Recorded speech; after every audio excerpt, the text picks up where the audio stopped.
बहुत आभार आप सभी का, खासतौर से हमारे श्यामधर का और ब्रजेश जी का कि उन्होंने मुझे इस काबिल समझा कि मैं यहाँ पर आकर कुछ कविताएं पढ़ूँ। मैं बनारस में जब भी आती हूँ तो लगभग भाव विभोर हो जाती हूँ। ऐसा लगता है जैसे मेरा बहुत पुराना नाता है, और क्यों नहीं होगा इससे पुराना नाता अगर मैं अपनी कविता की शुरुआत, जब बनारस में मैं पहली बार आई थी 2011 के आसपास, तो मैंने कुछ कविताएं लिखी थी यहाँ मतलब बनारस के उसमें, और मैं चाहती हूँ कि मैं वो कविता उनमें से एक दो कविता आप लोगों को जरूर पढ़ के सुनाऊँ। और वो सीरीज है मणिकर्णिका। अगर मैं और एक तरह से यह इस पुराने चलते आ रहे जो हमारा सबसे पुराना शहर है, पुरानी सभ्यता है, उसको मेरा प्रणाम कीजिए। जब मैं मेरा कहती हूँ तो मेरा मन कहता है कि उसको मैं कहूँ कि उसको कवि कथा नटी सुमन केशरी का प्रणाम।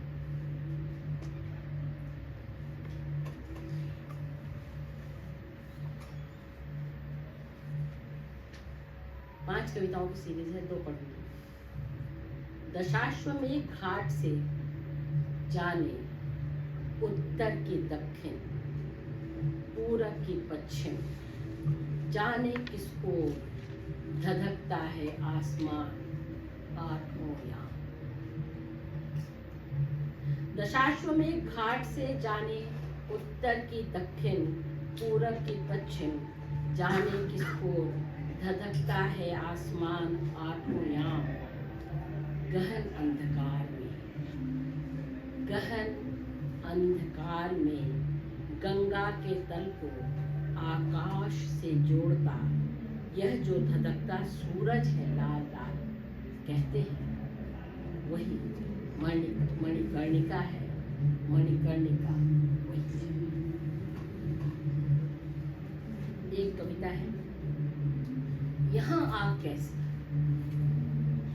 नाव से जा रही थी, यहाँ आग कैसी मन घबराया, तत्क्षण लपटों की गोंद में चमका हरिश्चंद्र।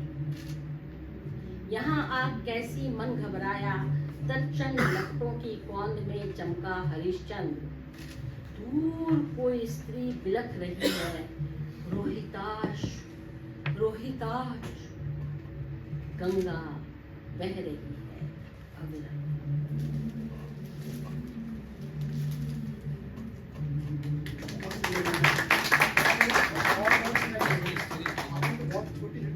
नहीं, मैं और सुनाऊंगी, लेकिन ये बनारस को मेरा प्रणाम। जी जी जी जी।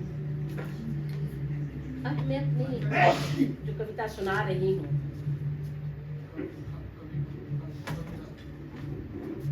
उसका शीर्षक है उसके मन में उतरना।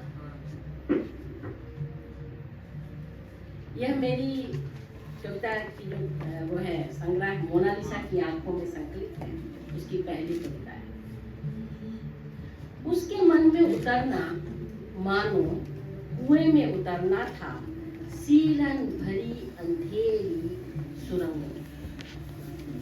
उसके मन में उतरना मानो कुएं में उतरना था, सीलन भरी अंधेरी सुरंग में। उसने बड़े निर्विकार ढंग से अंग से वस्त्र हटा सलाखों के दाग दिखाए, वैसे ही जैसे कोई किसी अनजान चित्रकार के चित्र दिखाता है, बयान करता है। एक दिन दाल में नमक डालना भूल गई, उस दिन के निशान ये है।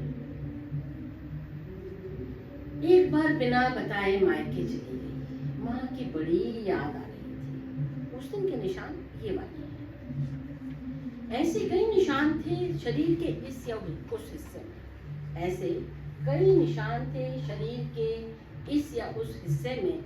सब निशान दिखा, सब निशान दिखा, वो यूं मुस्कुराई जैसे उसने तमगे दिखाए हो किसी की हार के। स्तब्ध देख, मुझे स्तब्ध देख उसने भोले से छुआ। जानती हो, बेबस की जीत आंख की कोर में बने बने बांध में होती है। बेबस की जीत आंख की कोर में बने बांध में होती है। बांध टूटा नहीं कि बेबस हारा। आंसुओं के नमक में सिझाकर मैंने ये मुस्कान बताई। तब मैंने जाना कि उसके मन में उतरना मानो किसी गहरे कुएं में उतरना था, जिसके तल में मीठा जल भरा था। तब मैंने जाना उसके मन में उतरना मानो किसी गहरे कुएं में उतरना था, जिसके तल में मीठा जल भरा था। इसी उसमें से एक और कविता है और उसका शीर्षक है, इस कविता का शीर्षक क्या था? इसका उसके मन में उतरना। इस कविता का शीर्षक है औरत। रेगिस्तान की तपती रेत पर अपनी चुनरी बिछा, उस पर लोटा भर पानी और उसी पर रोटियां रखकर हथेली से आंखों को छाया देते हुए औरत ने ऐन सूरज की नाक के नीचे एक घर बना लिया। अब मैं अपनी कुछ कविताएं अपने दूसरे उससे सुनाऊंगी। इसका थोड़ा मूड अलग है। इसका शीर्षक, इस किताब का नाम है पिरामिडों की तहों में। ये 2018 में छपी थी। इसकी एक आध कविताएं मैं जरूर सुना देना चाहती हूँ। और एक कविता है वे आ रही है। वे अभावों के ज्वार पर मनचीते सपनों की गठरी ला दे, भावनाओं की किश्तियों पर सवार होकर आते हैं। वे अभावों के ज्वार पर मनचीते सपनों की गठरी ला दे, भावनाओं की कश्तियों पर सवार होकर आते हैं। उनके नाव के आसपास चमकीली मछलियां तैरती हैं अजब गजब रंगों। वे बोलते नहीं, लोरियां सुनाते हैं वादों की, नारों की, थपकियां दे खुमारी में नींद में ले जाते हैं। वे दत्त चित्त हो दुनिया को दो रंगों में बांट देते हैं। वे दत्त चित्त हो दुनिया को दो रंगों में बांट देते हैं। सब कितना सहज और कितना आसान हो जाता है उनके आते ही।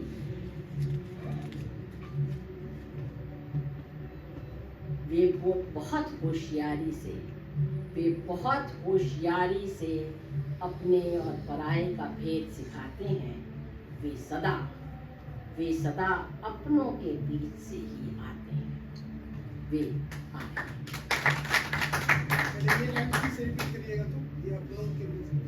वे बहुत होशियारी से पाठ पढ़ाते हैं, अपने और पराये का भेद सिखाते हैं।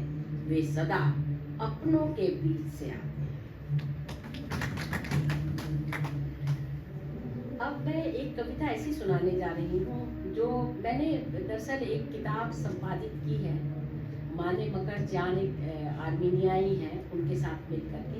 ये आर्मीनियाई जनसंहार पर किताब है और इस समय आर्मीनियाई जनसंहार को भी 108 वर्ष हो गए हैं। बहुत सारे देशों ने आर्मीनियाई जनसंहार को 1915 में हुए इस जनसंहार को रिकॉग्नाइज कर लिया। हमारे देश ने अभी तक नहीं किया। ऑटोमन साम्राज्य ने 1915 में 24 अप्रैल 1915 में ऐसा जनसंहार किया था जिसमें कि करीब 20-30 लाख आर्मीनियाई मारे गए थे या फिर अपने से सब पिछड़ गए। और बहुत कम ऐसे परिवार हैं, आर्मीनिया एक छोटा सा देश है, बहुत कम ऐसे परिवार हैं जिनमें कि जो इससे नहीं गुजरा होगा। और वो भी ईस्ट वाले जो हैं, जो रशिया के पास हैं, उनमें से कुछ बचे हुए हैं। अन्यथा हर एक परिवार ने इसको झेला था। इसको आर्मीनियाई जनसंहार, आर्मीनियन जेनोसाइड कहते हैं। और एक प्रीसीडेड दैट, जो हम जिसको होलोकॉस्ट कहते हैं, प्रीसीडेड दैट। और ऐसा कहते हैं कि भाई हिटलर ने कुछ प्रेरणा तो हासिल की। तो जब मैंने इस किताब को आर्मीनियाई जनसंहार, ऑटोमन साम्राज्य का कलंक नाम से ही किताब राजकमल प्रकाशन से छपा है, 2021 में आया था किताब। और इसमें हम लोगों ने मूल आर्मीनियाई से हिंदी में अनुवाद किए हैं। ये साहित्य की दृष्टि से आर्मीनिया के जनसंहार को देखने का पहला प्रयास है। हिंदी में पहली बार ऐसा हुआ कि हम लोगों ने सीधे आर्मीनिया से हिंदी में तब ट्रांसलेट किया। इसके अलावा किताब में बहुत सारे डिस्कोर्सेज भी हैं जो अंग्रेजी और दूसरी भाषाओं से लिखे हुए हैं। तो इस किताब को करते हुए मैंने भी कुछ कविताएं लिखी, उसमें से एक कविता मैं आप लोगों के समक्ष प्रस्तुत कर रही हूँ। हमने रचे प्रेम गीत संगीनों के सायों तले। ये आर्मीनियाई जनसंहार से प्रभावित लोगों को समर्पित है कविता। वे दिन जब आप देख रहे हो कि सालों साल लगभग 1890 से ये प्रॉब्लम शुरू हो गई थी और 1915 में तो हद पे पहुंच गई, 1923 तक चलती रही। तो इतने साल 40 साल तक कोई किसी को नष्ट करे तो कैसा होगा। तो इतने सालों का वो रखिएगा प्लीज, लगभग 1890 से लेकर के 1923 तक के स्पैन को रखिएगा अपने दिमाग में। उसमें 1915 है जिसमें कि लाखों लोग मारे गए थे, निष्कासित कर दिए गए थे। इसीलिए आर्मीनियाई जनसंहार दिवस 24 अप्रैल को मनाया जाता है हर साल। वे प्रेम गीत रचने के दिन न थे, वे दिन प्रेम गीत रचने के न थे। खदेड़े जा रहे थे हम अपने घरों से, गलियों से, गांवों से, कस्बों से, झुंड के झुंड चले जा रहे थे हम एक नामालूम दिशा में, कालखंड में। रास्ते में हमने अपने ही लोगों को देखा सियारों के मुख में, देखा सूरज को छिपते गिद्धों के पीछे, देखी खून और मांसपिंडों की बरसात होते, देखे खून के ताल, नदियां देखी लाल लाल।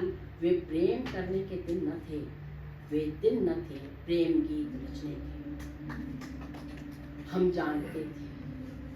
जानते थे हमारी देह गंध उनमें चाह नहीं, घृणा ही भरेगी। क्रोध से तमतमाने लगेंगे उनके चेहरे, अंग प्रत्यंग उनके हथियार हो जाएंगे। हमारे लिए भूमि यह कब्र होगा हो जाएगी, हमारे लिए हवा भारी होगी लोथड़ों की बू से। तब हमने प्रेम गीत रचा। ऐन उन आग उगलती आंखों के सामने उसने मुझे फूल दिए कुछ जमी, और मेरे होठों को इबादत सा चूमा। उसने मेरी देह में चाहत के बीज बोए, ऐन सकीनों के साए में। इस तरह अपनी उम्मीदों को हमने चकमक सा छिपाए रखा हृदय।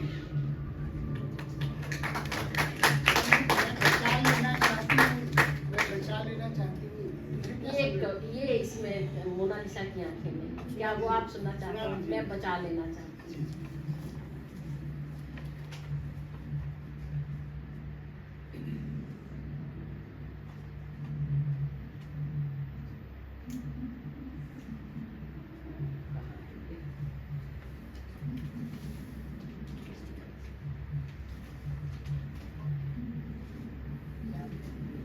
मैं एक दो कविताएं पढ़ती हूँ फिर आपको ढूंढ करके निकालूं, क्योंकि हो सकता है कि इसमें देखिए, इन दोनों में देखिए जब तक मैं आप ये सॉरी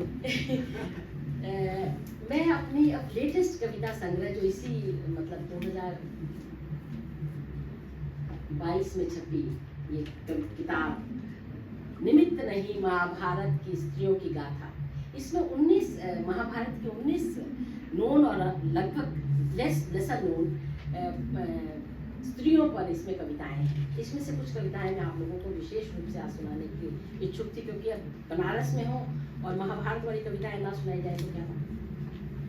तो इसमें मैं सबसे पहली जो कविता सुना रही हूँ उसका शीर्षक है द्रौपदी।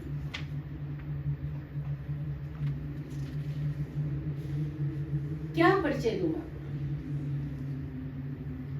क्या परिचय दूं मैं अपना? द्रौपदी, पांचाली, कृष्णा, याज्ञसेनी, सभी संज्ञाएं विशेषण है या संबंध सूचक। कभी गौर किया है तुमने मेरा कोई नाम नहीं?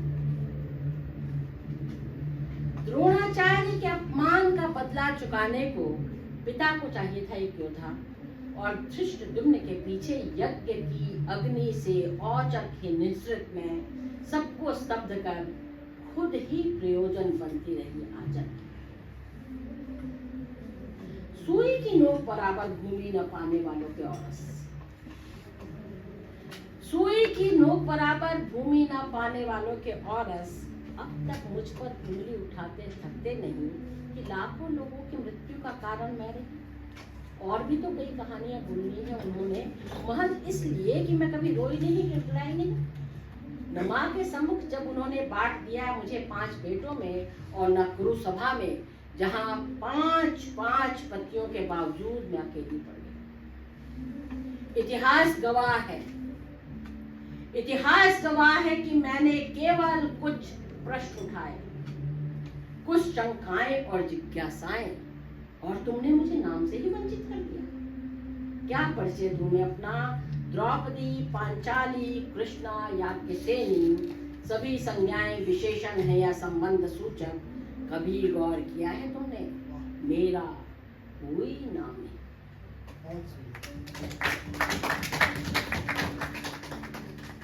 एक कविता दुःशला पर भी मैंने लिखी। आप लोग तो जानते हो 105 भाइयों की बहन थी दुःशला, और उसका पति जब मारा गया युद्ध में, तब दुःशला को कैसा लगा? 105 भाइयों की बहन दुःशला।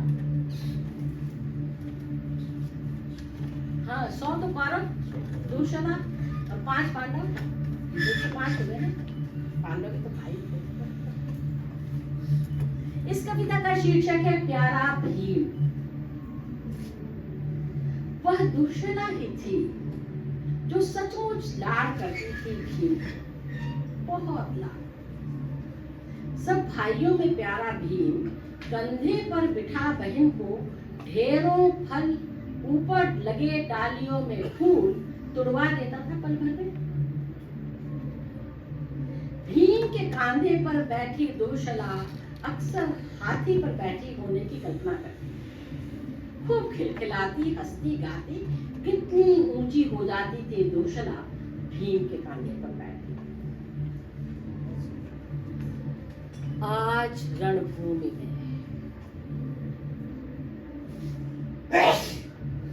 रणभूमि में जयद्रथ की मृत देख दुःशला की आंखें खोजती हैं उन्हीं कांधों को जिन पर सिर धर वह बचा सके स्वयं को लहू के दलदल में धंसने से। आज रणभूमि में जयद्रथ की मृत देख दुःशला की आंखें खोजती हैं उन्हीं कांधों को जिन पर सिर धर वह बचा सके स्वयं को लहू के दलदल में धंसने से। युद्ध भूमि में सामने पड़ा भीम का क्षत विक्षत लोहे का पुतला। आप लोग तो जानते ही हैं कि भीम को बचाने के लिए जब उन्हें दुर्योधन को मारने के बाद जब धृतराष्ट्र ने उन्हें बुलाया था, तो कृष्ण ने भीम को नहीं जाने दिया था, लोहे का पुतला भिजवा दिया था, क्योंकि धृतराष्ट्र ने क्रोध में ऐसा भींचा कि लोहे का पुतला क्षत विक्षत हो गया। इतना क्रोध था धृतराष्ट्र के मन में अपने पुत्र के मारे जाने का। युद्ध भूमि में सामने पड़ा भीम का क्षत विक्षत लोहे का पुतला, मुस्कुरा रहा है मन।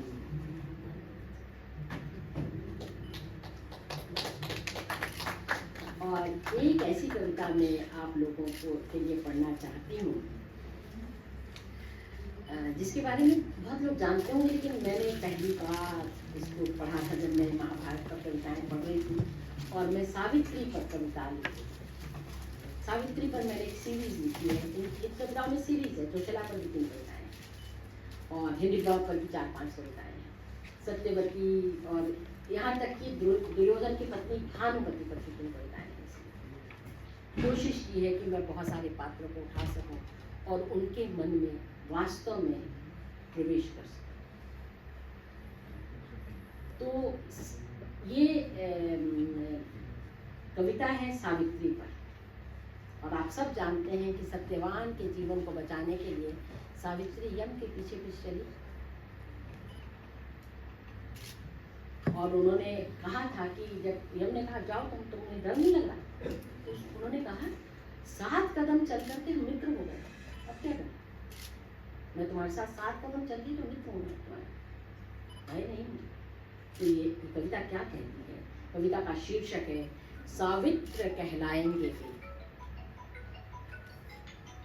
सुनो सावित्री, सुनो सावित्री, वह जो वीर्य को प्रदीप्त कर धारण करती है संतान को, संतान उसी की होती है। वह जो वीर्य को प्रदीप्त कर धारण करती है संतान को, संतान उसी की होती है। अनिंद्य, पृथ्वी से यमलोक तक की ऐसी यात्रा अकल्पनीय रही सदा मेरे लिए। मेरी छाया भर से कांपता प्राणी मृत्यु से पहले ही प्राण त्याग देता है। कौन कह पाता है 7 कदम साथ चलकर मित्र हुए हम, हे वैवस्वत। ये सावित्री ने कहा था, 7 कदम साथ चलकर मित्र हुए हम, हे वैवस्वत। रात के घोर अंधकार को चीरती सूर्य की पहली किरण सी, हे कल्याणी कुल नंदिनी। तारोगी तुम पति और पिता के कुलों, तारोगी तुम पति और पिता के कुलों को। भविष्य तुम्हारे ही नाम से जानेगा, तुम्हारी संतानों को सावित्र कहलाएंगे। और सच बात है कि मैं जब MBA पढ़ा रही थी institute of technology and management Gwalior में, तो मेरा एक स्टूडेंट था जिसका नाम सावित्र था। तो मैंने पूछा कि कुछ संबंध है सावित्री से, तो उसने कहा मुझे नहीं मालूम। मैंने कहा है, संबंध है। तो उस स्कूल से आते हो। तो अगर आप लोगों के पास 5 मिनट का और समय हो, तो क्या कवि अपने कथानक के रूप में आ जाए? हाँ मैडम, स्वागत है।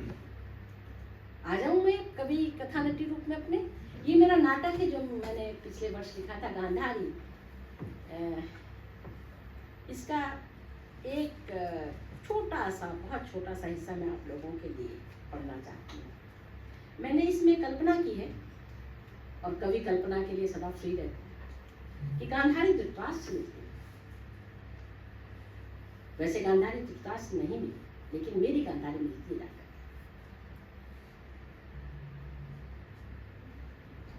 तो गांधारी धृतराष्ट्र भीष्म से मिलती हैं। मैंने गलत पन्ना खोल दिया था, इसलिए मैंने गलत बोल रही हूँ। भीष्म से मिलती हैं। धृतराष्ट्र उनके पति थे, उनको तो मिलना ही था उन्हें। तो ये मैं आप लोगों के लिए पढ़ना चाहती हूँ। बस 5 मिनट पढ़ूंगी, एक बार निकाल लो इस पन्नों को जी।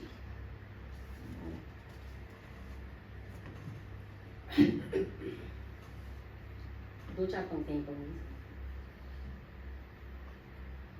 यह द्राक्षा फल की सुगंध इस समय कहां से आ रही है?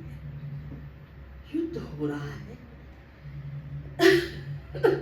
ऐसे समय में यह संभव नहीं कि व्यापार इधर से गुजरने का साहस करें। तो फिर पितामह के चरणों में गांधारी का प्रणाम। गांधारी, तुम रात की इस घड़ी, तभी कहूं कि द्राक्षा फल की इतनी मधुर गंध इस बेला पे कहां से आ रही है?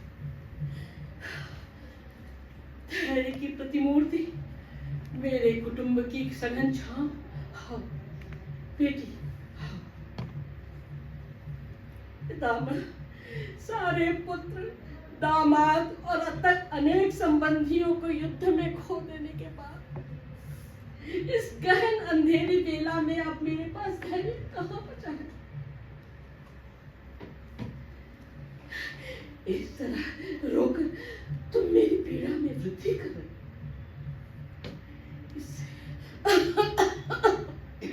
इससे मृतकों की आत्मा को कष्ट पहुंचता है। शांत हो जाओ।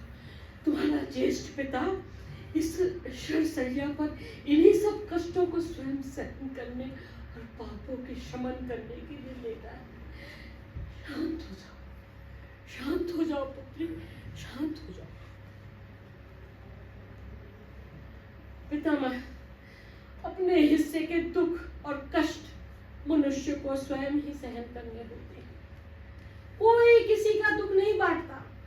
अपने बेटों की पोतों की मृत्यु का संताप जीवन भर मुझे सालता रहेगा। ठीक है यो तुम। गर्भ में रखने वाली माता के लिए संतान वियोग बड़ा दुख, उससे बड़ा दुख कुछ नहीं। तुम्हें इसे सहने की शक्ति मिले, धैर्य।